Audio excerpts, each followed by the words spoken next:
यूपिटोरियम परफोलिएटम homeopathic medicine का best से best आप यूज़ कैसे कर सकते हैं। तो इसमें सबसे बड़ा कंफ्यूजन होता है स्पेलिंग के अंदर। यूपिटोरियम परफोलिएटम अलग है और यूपिटोरियम परपुरियम अलग है। तो ये मेडिसिन है यूपिटोरियम परफोलिएटम। इसको ज़्यादातर लोग डेंगू फीवर में यूज़ करते हैं या प्लेटलेट्स बढ़ाने के लिए यूज़ करते हैं, लेकिन ऐसा नहीं है। आप किस फीवर के अंदर कब यूज़ करें, इसके गाइडिंग सिम्टम्स को आप जरूर देखिएगा। इसका जो मेन वर्क रहता है गैस्ट्रोहेपेटिक और रेस्पिरेटरी म्यूकस मेम्ब्रेन के माध्यम से रहता है। वो सबसे मेन चीज़ इसकी खास तौर से हम देखते हैं कि साहब बदन दर्द हो गया या बॉडी के अंदर बोनी पेन हो गया तो इस दवा को दे दो, ऐसा नहीं करें। तो आप इसके खास सिम्टम को जरूर सुनिएगा। हेड सिम्टम्स इसके क्या हैं? सर में आपको दर्द की शिकायत होने लग जाएगी। दर्द कहाँ होगा? आपके टॉप वाले पार्ट के ऊपर, सर के बिल्कुल टॉप और पीछे वाले हिस्से के अंदर। सर में आपको ऐसा लगेगा कि आप जैसे कैप पहन रखी, कैप का जो लीड आता है उस पार्ट में आपको खिंचाव जैसा या दर्द जैसा महसूस होता है। मरीज को दर्द इस तरीके से होता है, थ्रोबिंग हेडेक होता है। और जब बुखार के साथ कई बार पसीना आता है तो पूरे शरीर में आपको रिलैक्स मिल जाता है, लेकिन सरदर्द आपका कंटिन्यू बना रहता है। इसके साथ आपको पित्त की उल्टी भी होती रहती है। सरदर्द के साथ में कई बार चक्कर जैसी सिचुएशन बनती है कि आपको ऐसा लगता है कि मैं खड़ा खड़ा बाईं तरफ गिर जाऊंगा। ये इसका खास सिम्टम है। हेड के बाद नेक्स्ट आते हैं इसके पेट के सिम्टम्स के ऊपर।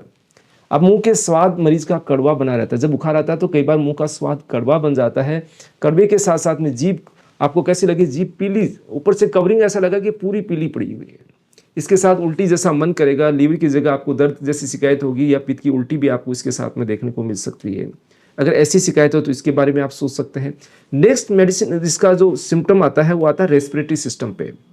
रेस्पिरेटरी सिस्टम में क्या होगा कि आपको जैसे फ्लू लाइक कंडीशन, इन्फ्लुएंजा जो होता है, वायरल फीवर होता है, ऐसी सिचुएशन बनेगी। उसके साथ नाक से पानी छींके आना, शरीर में या बदन में दर्द होना, जकड़ाहट सी होना शरीर के अंदर, खांसी आना, खांसी के साथ ऐसा लगता है छाती के अंदर बहुत ज़्यादा पीड़ा सी बनी हो तो आप ऐसा चाहते हैं छाती को एकदम से हाथों से सपोर्ट करेंगे तो उसको रिलीफ मिलेगा, ऐसा आपको महसूस होता है। तो वहाँ इसके बारे में सोच सकते हैं।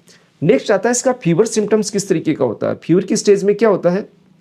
पहले आपको ठंड लगेगी, ठंड के बाद तेज़ बुखार आएगी, उसके बाद पसीना आएगा। ऐसी सिचुएशन होती है। लेकिन इस मरीज़ के साथ में क्या होता है कि जैसे ही आपको तेज़ ठंड लगती है, उसके बाद तेज़ बुखार आती है, उसके बाद आपको पसीना आता है। लेकिन पसीने के साथ आपको क्या होता है कि प्यास लगती है, बहुत ज़्यादा तेज़ प्यास लगती है और मरीज़ बिल्कुल ऐसे ढाल से हो जाता है, उसका हिलने-डुलने का भी मन नहीं करता। वो अगर आपने सर ऐसे रखा तो उसको ऐसे करने में भी ज़ोर आता है। यानी इतना ज़्यादा कमज़ोर हो जाता है मरीज़, इतना ज़्यादा आलस या सुस्ती महसूस करता है कि वो इवन बॉडी को भी मूवमेंट करना नहीं देना चाहता है। और बॉडी अगर मूवमेंट करेगा तो उसका दर्द बढ़ जाएगा, शरीर के अंदर दर्द होने लग जाएगा, सर दर्द उसका बढ़ने लग जाएगा, तो वो उस शरीर को एज इट इज़ रखना चाहता है। अगर ऐसी सिचुएशन बुखार के साथ में है तो इसको आप लिया जा सकता है। इसमें एक और मैंने आपको बताया कि आपको पसीना आता है तो थोड़ा रिलैक्सेशन मिलता है, लेकिन सर दर्द उसका कंटिन्यू बना रहता है। तो आप इसके बारे में देख सकते हैं। नेक्स्ट आता है इसके जो एक्सट्रीम आपके शरीर के ऊपर क्या क्या और प्रतिक्रियाएं होती है। आपके शरीर के अंदर जोड़ों में दर्द होना स्टार्ट हो जाता है। तो इसलिए लोग डेंगू के अंदर इसको यूज़ करते हैं कि डेंगू के अंदर शरीर में जोड़ों में दर्द होता है, हड्डियों में दर्द होता है, मांसपेशियां दर्द करने लग जाती है, जोड़ ऐसे लगता है कि पूरे मूवमेंट करने में दिक्कत आने लग जाती है, स्टिफनेस पैदा होने लग जाती है, इवन गाउट या गठिया जैसा दर्द महसूस होने लग जाता है। और इवन कई बार स्थिति आती है कि जोड़ों के ऊपर छोटी छोटी गांठी सी बन जाती है जो आगे आपको जाके दिक्कतें भी करती है।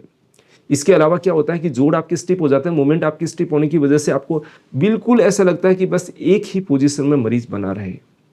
अगर ऐसी सिचुएशन है तो आप इस मेडिसिन के बारे में सोच सकते हैं, लेकिन कभी भी आपको इसको प्लेटलेट्स बढ़ने के लिए यूज़ नहीं करना है, क्योंकि ये ऐसा नहीं है कि इससे प्लेटलेट्स बढ़ जाएंगे। आपकी बुखार को, आपकी ऐसी सिचुएशन को कंट्रोल जरूर करती है, लेकिन ऐसा आप मान के सोच रहे हैं कि मेरे तो यूपिटोरियम परफ ले लिया प्लेटलेट्स बढ़ जाएगी, ऐसा नहीं है। इसकी गलत लोगों में धारणा है। इसको हर बुखार में नहीं लेना है। बुखार में तभी लेना है जब आपको बुखार हो, उसके साथ बॉडी के अंदर बोनी पेन हो, हड्डियों में या जोड़ों में दर्द की शिकायत हो, तभी आप लें। तो इसका गलत यूज़ नहीं करना, सही तरीके से यूज़ करें। और ये ऐसा भी नहीं है कि हर वायरल फीवर के लिए उपयोगी है। आप फ्लू के अंदर, इन्फ्लुएंजा के अंदर लोग बहुत सारे से इसको यूज़ कर रहे थे कि फ्लू हो गया यूपिटोरियम परफ ले लो, ऐसा नहीं है। सिम्टम्स को आप जरूर ध्यान में रखें, उसी के अकॉर्डिंग मेडिसिन का यूज़ करें। इसकी इनिशियल के अंदर 30 CS को आप यूज़ कर सकते हैं, धीरे धीरे आप 200 CS पे भी जा सकते हैं। तो इस तरीके से इसका प्रॉपर यूज़ करना है यूपिटोरियम परफ का। तो आपको जानकारी कैसी लगी? अच्छी लगी तो लाइक जरूर कीजिएगा। मिलते हैं नई जानकारी और वीडियोज़ के साथ। धन्यवाद फ्रेंड्स।